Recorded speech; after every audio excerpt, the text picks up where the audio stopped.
porque definitivamente tú siempre escuchas cada una de nuestras oraciones, Señor.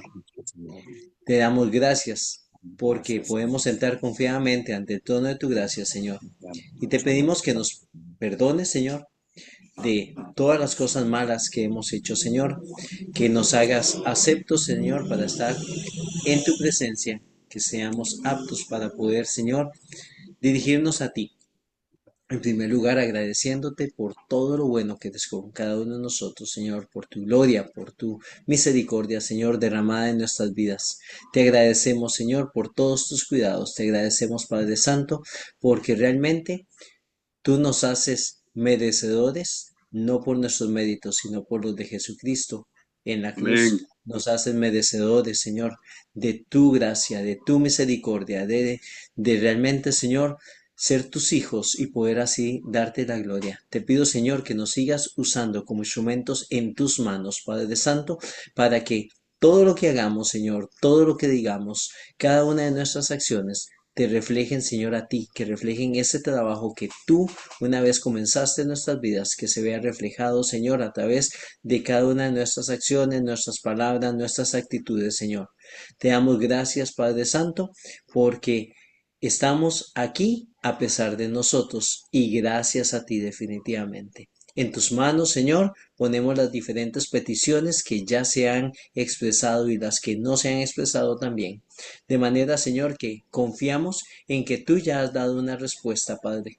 Solo ayúdanos a entender, Señor, a poder tener la entereza y la valentía de aceptar, Señor, esa respuesta que tú nos has dado en cada una de las diferentes peticiones, porque sabemos y entendemos que tú eres soberano y tú tienes el control de todo, Señor. Y nosotros podemos pedir pensando, Señor, en nuestra mente limitada, que eso podría ser lo mejor, pero solo tú sabes que es lo mejor para cada uno de nosotros. Sigue cumpliendo tu propósito, Señor, en cada una de nuestras vidas, como individuos, pero también, Señor, como iglesia, Padre Santo. Sigue permitiéndonos, Señor, servirte y ser el cuerpo, Señor, tu cuerpo. Una iglesia, Señor, sin mancha y sin arruga, que pueda dar un testimonio real. Te agradecemos, Señor, por todos tus cuidados y también te ponemos en tus manos la enseñanza del día de hoy. En el nombre de Cristo Jesús oramos. Amén y amén. Hermano Eric, el tiempo Amén. es tuyo. Muchísimas gracias, hermanos. Namán, muchas gracias. Hermano Luis, bienvenido. Buenas noches, bendiciones. Bueno, hermano Alex Quiroz, yo no lo había saludado, pero bienvenido también. Ahora tengo oportunidad. Muy bien, mis hermanitos. Vamos a continuar con las parábolas de Jesús y vamos a ir a Lucas 14, 7 al 11. Lucas 14, 7 al 11 y nos dice, observando cómo escogían los primeros asientos a la mesa, se refirió a los convidados, perdón, refirió a los convidados una parábola diciéndoles, cuando fueres convidado por alguno a bodas, no te sientes en el primer lugar, no sea que otro más distinguido que tú esté convidado por él. Y viniendo el que te convidó a ti y a él, te diga, da lugar a este, y entonces comiences con vergüenza a ocupar el último lugar. Mas cuando fueres convidado, ve y siéntate en el último lugar, para que cuando venga el que te convidó, te diga, amigo, sube más arriba. Y entonces tendrás gloria delante de los que se sientan contigo en la mesa, porque cualquiera que se enaltece será humillado, y el que se humilla será enaltecido. Bueno, gracias a Dios por su palabra, gracias a Dios por lo que podemos aprender de ella. Eh, Cuando vi esta parábola me llamó la atención, ¿verdad? Leyéndola así, fuera de su contexto completo, pues no parece tener mucho sentido más que un llamado a la humildad, ¿verdad? Ok, no ande buscando sobresalir o algo así. Este, esta conversación es muy particular, como podemos ver, y también la parábola. Así que para comprender mejor el pasaje, vamos a hacernos unas preguntas y responderlas con el texto bíblico. ¿Se acuerdan cuando estudiamos análisis bíblico aquí en el grupo? Entonces vamos a hacer No todas, pero por lo menos algunas para entender el contexto de la parábola. La primera pregunta es, ¿quién habla? ¿Quién habla? Y el mismo texto en Lucas 14, 1 al 3 nos responde, aconteció un día de reposo, y eso que eh, resalte y que es un día de reposo es importante, que habiendo entrado para comer en casa de un gobernante, que era fariseo, estos le acechaban. También es importante que el texto diga que era fariseo y que diga que estos quienes, los fariseos, le acechaban. Y he aquí estaba delante de él un hombre hidrópico. Ahorita vemos que estaba delante de él un hombre hidrópico. Entonces Jesús habló a los intérpretes de la ley y a los fariseos diciendo, ¿es lícito sanar en el día de reposo? Entonces, ¿quién está hablando? Jesús. Ahora, ¿a quién le habla? Podrían haber varios tipos de invitados. Ya sabemos que estaban escribas, fariseos y otros tipos de personas posiblemente reconocidos en la sociedad entonces. Lucas 14:3 dice, entonces Jesús habló a los intérpretes de la ley, esos son los escribas, y a los fariseos, diciendo, ¿es lícito sanar en el día de reposo? Y en Lucas 14:7 dice, observando cómo escogían los primeros asientos a la mesa, se refirió a los convidados una parábola diciéndoles. Entonces, tiendo a pensar que no solo habían escribas y fariseos, porque Jesús no era ni escriba ni fariseo, sino que había otros tipos de personas ahí. De hecho, había un invitado muy particular. Ahora, ¿qué está pasando? Bueno, Jesús fue invitado a comer en la casa de un gobernante. Si leemos Lucas 14:12, ahí vemos, ¿verdad? Que Jesús luego se dirige al que le había convidado. En el pasaje no se menciona quién era la persona, solamente dice que era un fariseo, ¿verdad? Vean el pasaje. Habiendo entrado a comer en casa de un gobernante que era fariseo.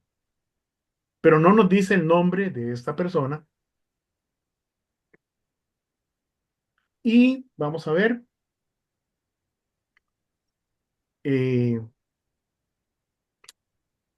Si leemos desde el verso 1 hasta el 14, podemos ver que ocurren en el mismo evento dos situaciones, por las cuales Jesús se dirige primero a los escribas y fariseos en una situación y luego a los convidados, ¿verdad? Y luego a los convidados, a todos los convidados. Lucas 14:1, aconteció un día de reposo que habiendo entrado para comer en casa de un gobernante que era fariseo, estos le acechaban. Ahora, ¿por qué le acechaban? Bueno, era día de reposo. Frente a Jesús había un hombre con hidropesía, es decir, acumulaba o retenía líquidos en su cuerpo.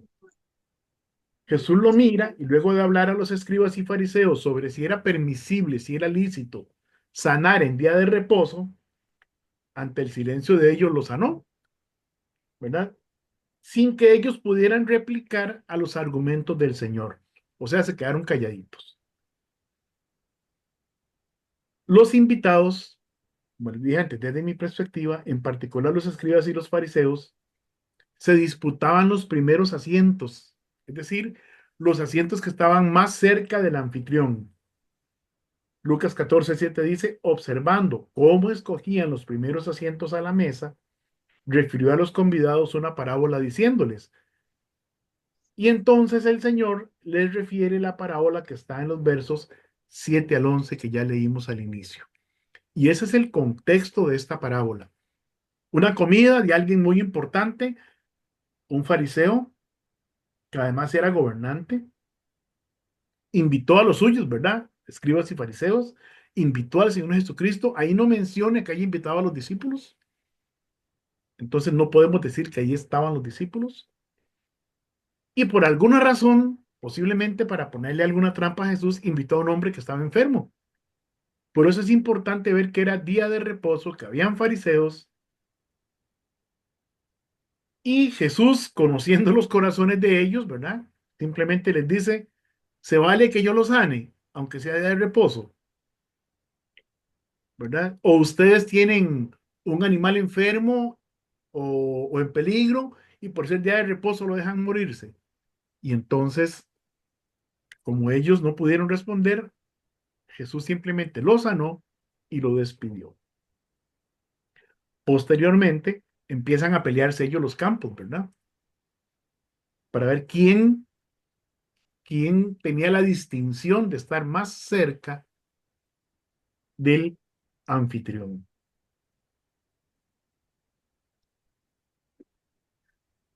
Y entonces, vamos a ver que esta parábola en sí es un llamado a la humildad.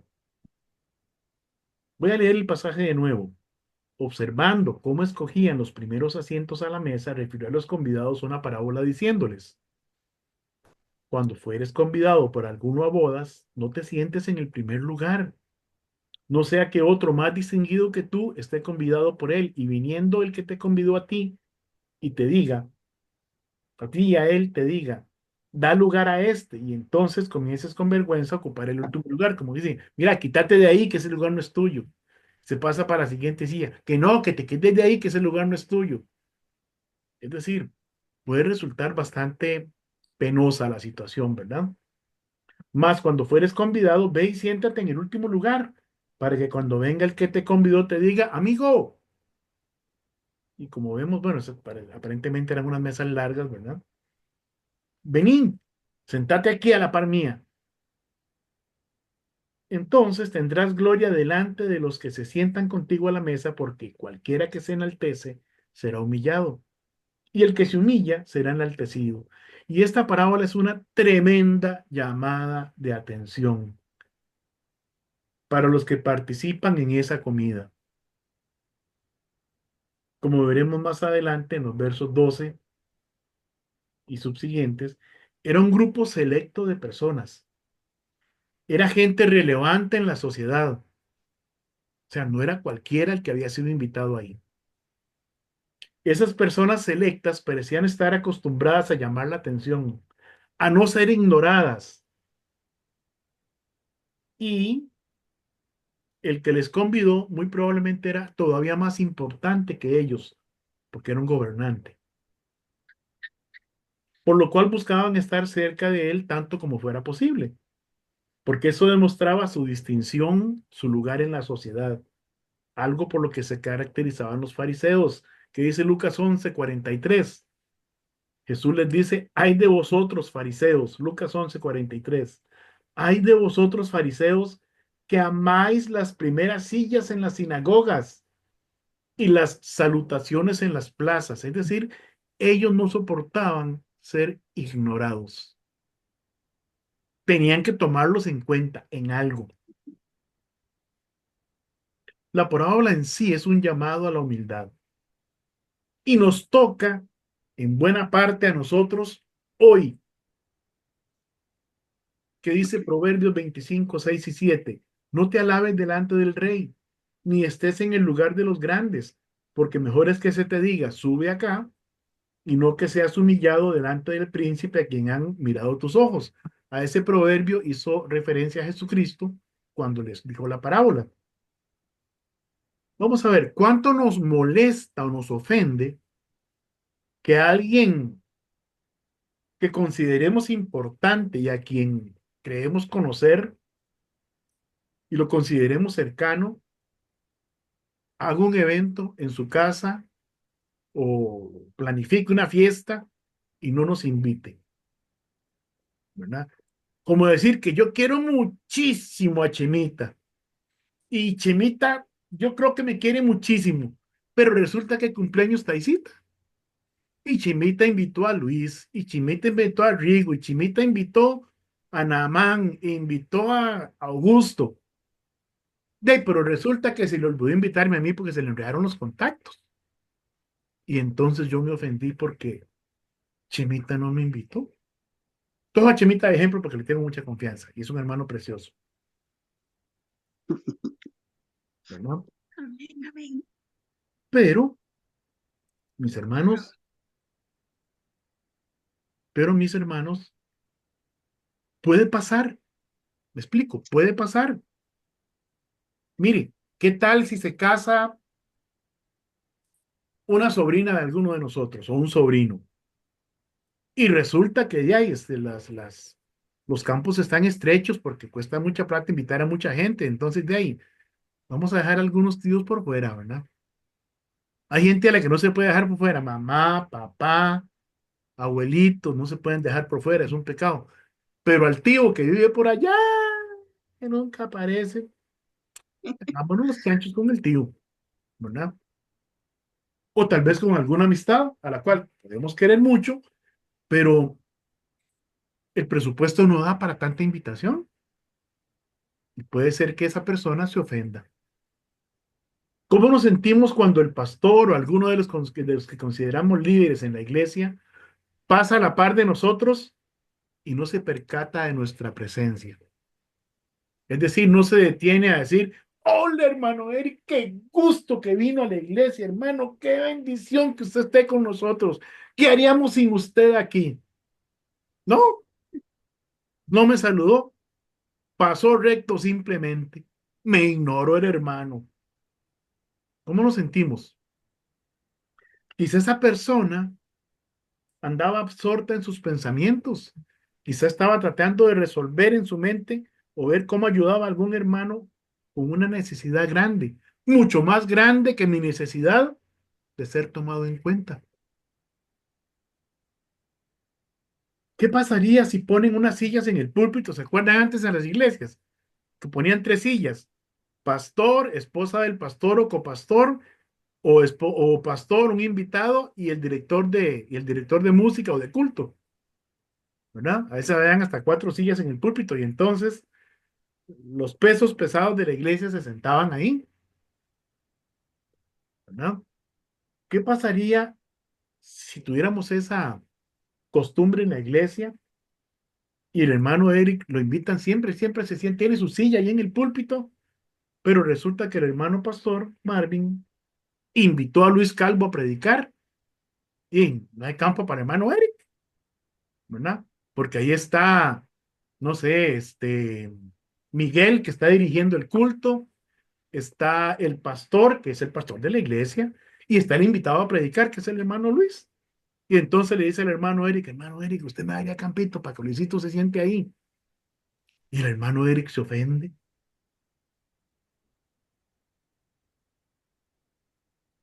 ¿Cuánto nos incomoda llegar un poco tarde al culto y ver que alguno se sentó en mi lugar?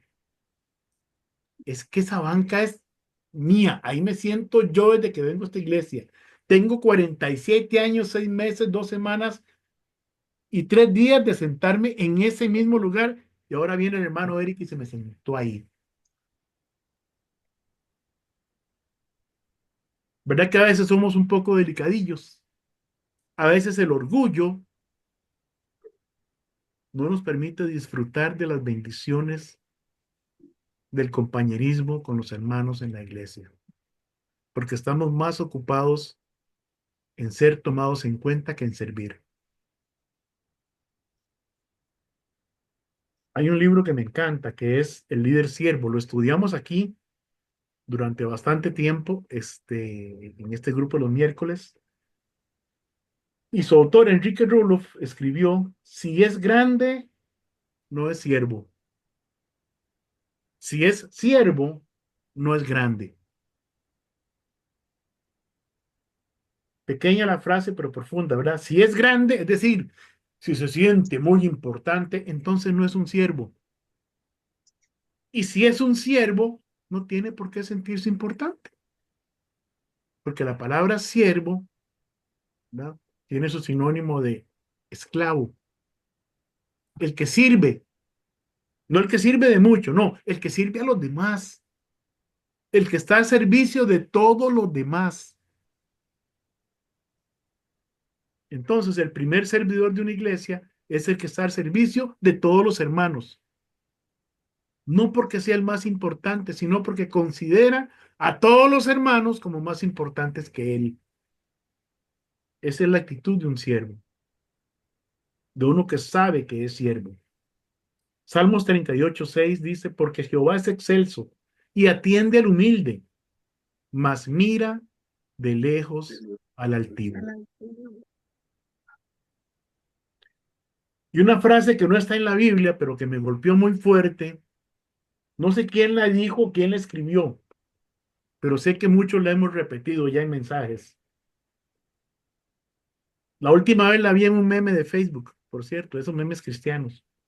Y dice, Dios nos llamó a ser la luz del mundo, no la estrella de la iglesia. Qué duro, ¿verdad? Dios nos llamó a ser la luz del mundo. Vosotros sois la luz del mundo, no la estrella de la iglesia. Si hubiera alguna estrella en la iglesia, ese es Jesucristo y nadie más que Él. Él es el que debe ser enaltecido, glorificado, dignificado, admirado. Los demás solo somos sus siervos.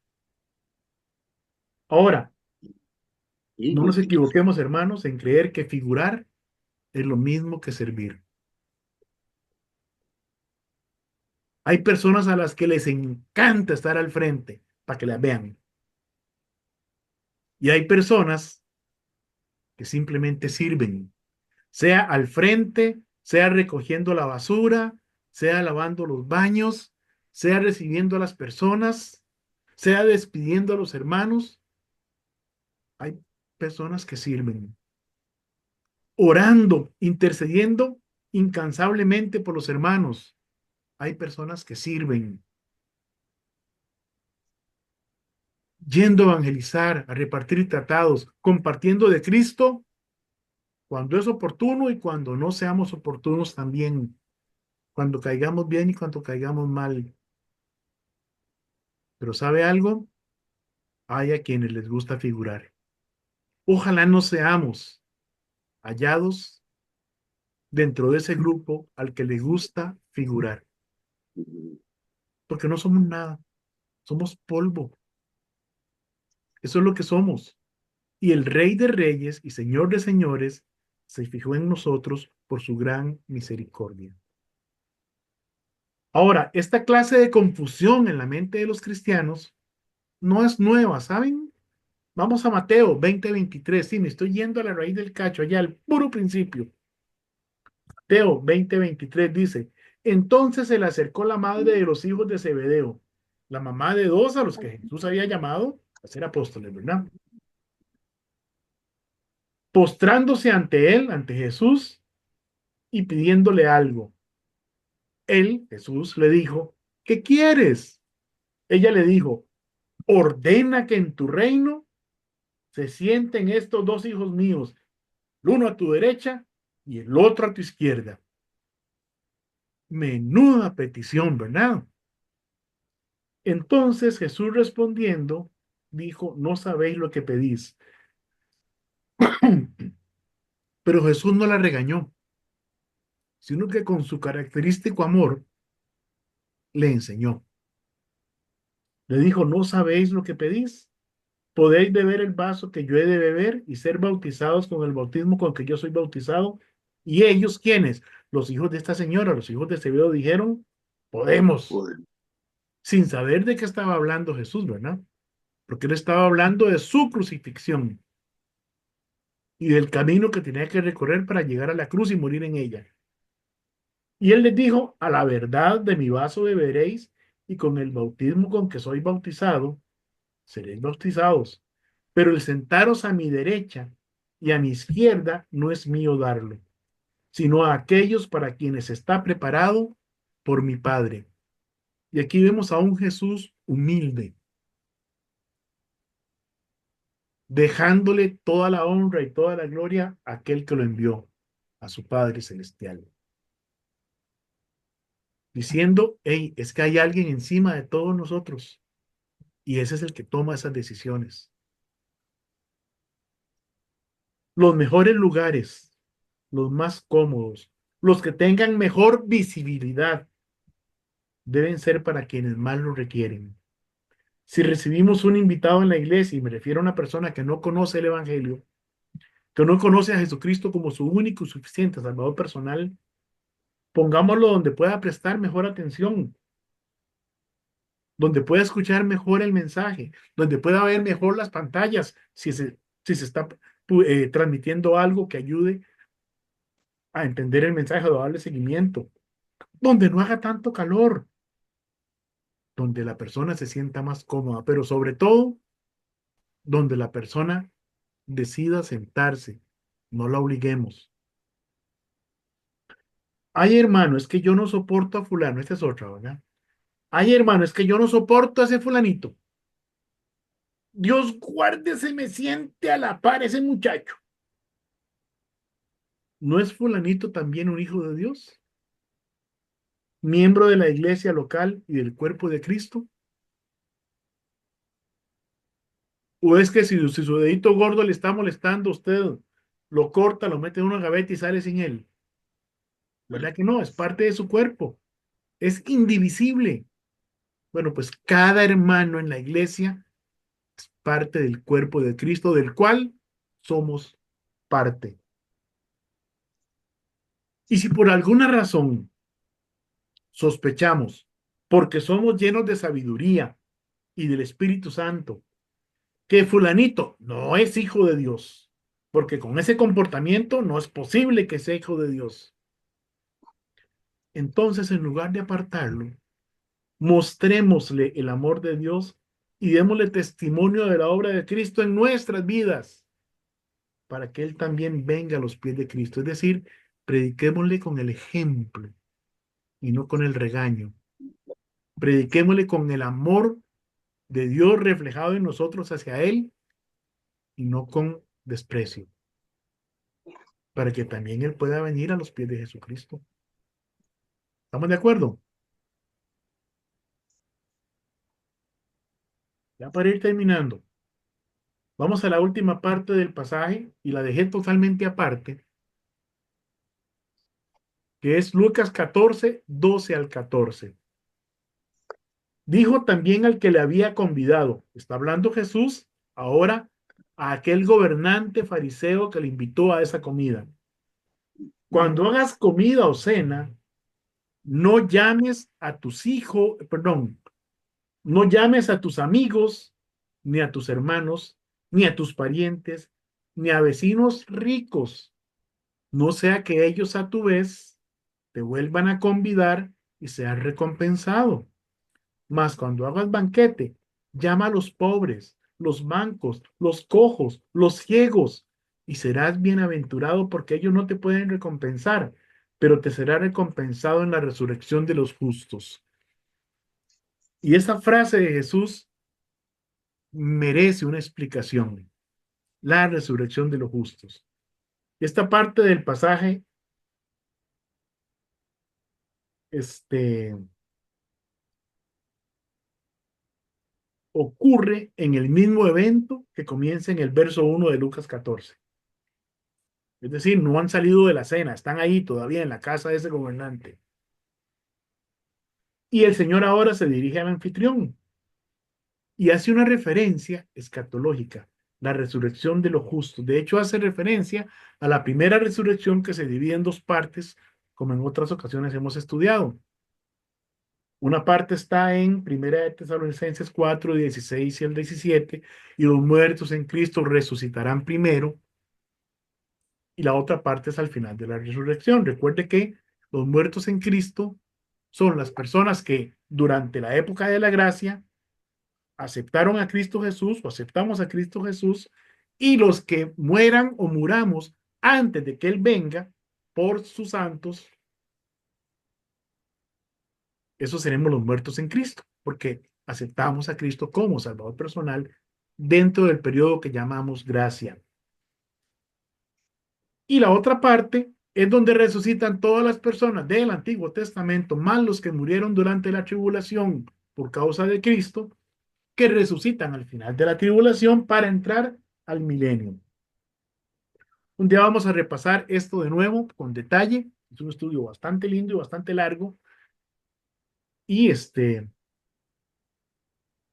un amigo mío, lo repasamos tal vez en un par de semanas santas, o sea, en un par de años. No, vamos a ver cuándo podemos hacer un repaso de todos estos eventos escatológicos que son importantes para nosotros. Recordemos que dentro de la profecía bíblica, este evento que habla Lucas en Lucas 14 ocurre dentro de la semana 69 de la profecía de Daniel. ¿Cuándo termina la profecía, la semana 69 de la profecía de Daniel? Termina con Cristo crucificado en la cruz. Y ahí comienza un periodo en el que todavía estamos que se llama periodo de Gracias. gracia, o algunos lo llaman ahora era de la iglesia. Gracias, Cuando fuera de Jesucristo venga, Señor, ¿ok? Cuando Jesucristo venga por su pueblo, que incluye a su iglesia, entonces termina la era de la gracia y comienza la gran tribulación, que es el cumplimiento de la semana 70 de la profecía de Daniel. Bueno, entonces, dado que los muertos en Cristo resucitan primero, el pasaje se refiere a la primera resurrección, la parte de esta que ocurre al final de la gran tribulación. Y por lo tanto está hablando de cómo se trate a los judíos que serán perseguidos en esa época por causa por el anticristo y sus secuaces. Y van a ser perseguidos también todos aquellos que no se pongan la marca de la bestia en su mano o en su frente. Aclarado esto, hoy esta parábola nos enseña que la generosidad no debemos manifestarla solamente con aquellos que pueden devolvernos la cortesía. Yo puedo invitar a cualquiera de ustedes, porque todos realmente son hermanos muy amados, muy queridos, a tomarnos un café en la casa. Y muy probablemente el hermano me diga, mira, ¿y qué te parece si hoy en 15 nos tomamos otro café, pero en mi casa? Usted me está devolviendo la cortesía, lo cual es lindo que tengamos esa clase de unión entre nosotros. Pero la generosidad debemos mostrarla especialmente con aquellos que no podrán, por sus condiciones socioeconómicas, devolvernos ese favor, devolvernos esa cortesía, darnos un regalo o invitarnos a cenar.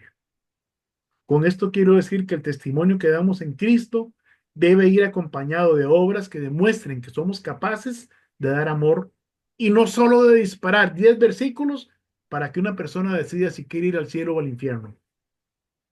Una regla básica del evangelismo personal es que para poder ganar a una persona para Cristo, primero hay que ganarla para uno mismo. Es decir, esa ser persona amigo. tiene que abrirse a nosotros para que podamos hablarle de Cristo y abra su corazón a Cristo. Pero si no se abre a nosotros, no podemos hablarle porque nos pone un muro delante. Ahora, no estoy hablando de luchas sociales, huelgas, ni nada relacionado con la teología de la liberación o de un socialismo cristiano. Estoy hablando de llegar a las personas entendiendo su entorno y su necesidad. Como lo he dicho muchas veces, si le voy a hablar a ese que está ahí en el caño de la acera, con frío, sin tener a dónde ir a dormir y con hambre, y le digo que Cristo lo ama y que yo vengo a hablarle del amor de Cristo, me va a volver a ver con cara de incredulidad. Eso sí es amable y me dice, ¿cómo? Pero si yo llego intencionalmente con un abriguito que me costó 1,000 pesos o 3,000 pesos ahí en una tienda americana, un ponchito, una frazada, y le digo, toma, para que tengas con qué calentarte. Y llego tal vez con un par de combos de McDonald's o un entero de arroz chino, lo que sea, y una Coca-Cola, y me siento ahí o lo que queramos tomar, y me siento con él. Y es más, me siento a comer con él una comida recién hecha. Le digo, toma, para que esta noche no tengas hambre. Ya me estoy ganando la persona para mí y estoy abriendo la puerta para predicarle el evangelio. ¿Sí me explico, mis hermanos? En mi tiempo lo llamábamos evangelismo con ofrenda. Y a veces conseguíamos diarios, por ejemplo, como los que hace la iglesia, pequeñitos. Y nos íbamos a una casa donde sabíamos que con suerte desayunaban, y si desayunaban, no almorzaban ni cenaban, y así por el estilo. Y entonces tocábamos la puerta y les decíamos, ¿usted nos permitiría regalarle un diaricito? Ay, no, qué vergüenza. No, mire, sabemos que hay necesidad y quisimos compartir esto con ustedes. ¿Y sabe qué pasaba? Pasen adelante, ay, qué pena, no tenemos nada. Ah, pero viera que ahí en la bolsita hay café. Y también aquí trajimos un pancito. Y mientras hacíamos café y tomábamos, comíamos pancito con ellos, les predicábamos de Cristo. Y no fueron pocas las almas que vinieron a los pies de Cristo y luego vimos sus vidas cambiar.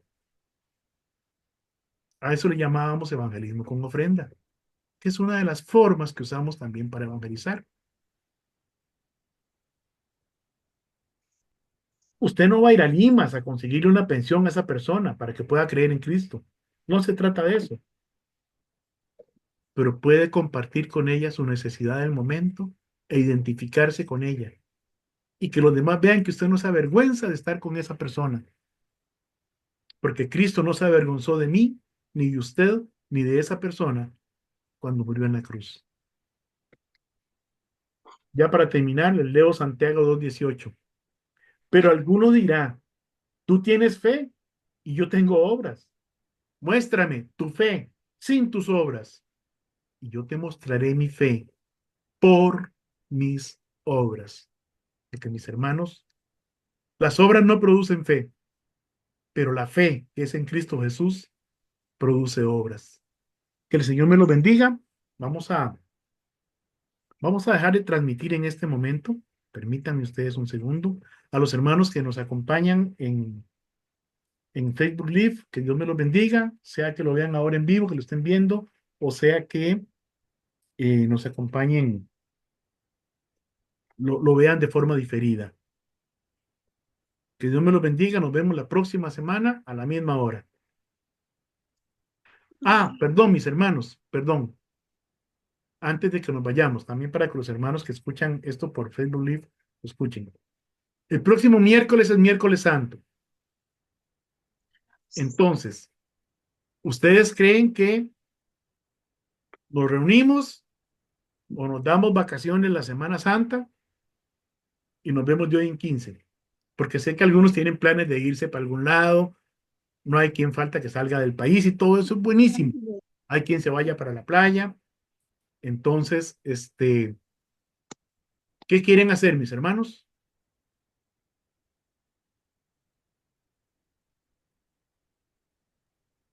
Esto para... Hermanos, yo estaría de oyente, sí, sí, ¿verdad? Se da porque estaría, ¿verdad? Con la cirugía de la boca o no sé cómo estaría Ok, la del hermanita va a dolor. hacer como una cirugía. Sí, sí, Por entonces, mí no pero hay igual estaría problema, don escuchando. Eli. Usted es el que sabe, o los hermanos, por votación. Ujú. Bueno, ¿qué prefieren? ¿Nos vemos de hoy en 8 o nos vemos de hoy en 15? Yo voy a estar aquí. Voy a un paseo Por con mí mis no hay hermanos. problema. Yo, por mí no hay problema. Yo no salgo. Yo siempre espero con ansias esto. Bueno, vamos a hacer una cosa. Vamos a tener el culto. Los que puedan, porque están por aquí, bien. Y los que no, no se sientan comprometidos. No tienen ni que disculparse, ni que avisar. Sabemos que andan disfrutando de las cosas buenas que el Señor nos permite disfrutar cuando se pueden coger vacaciones, ¿verdad? Y mañana nos vemos los de la célula de los jueves en la casa de hermano Augusto. Y si alguno de ustedes nos quiere acompañar mañana en la casa de hermano Augusto, del Fresh Market, en la entrada del TEC, son, Augusto, ¿cuánto para cuánto hacia el TEC? Hacia el este, 200 metros. 200 metros del Fresh, a mano izquierda, en la Sí, pura entonces esquina. 200 metros hacia el TEC y cruzan el bulevar y la casa esquinera. Ahí van a ver el carrillo mío y otros, y a veces o un par de carros más. Generalmente hay un pick-up en la cochera. Entonces, es una casita esquinera de alto Entonces, ahí nos podemos ver y será una bendición recibirles también. Ahora sí, mis hermanos, entonces sí nos vemos el de hoy en 8, los que quieran y los que puedan. Que Dios me los bendiga y vamos a terminar la transmisión en vivo en este momento y vamos a terminar la grabación en este momento.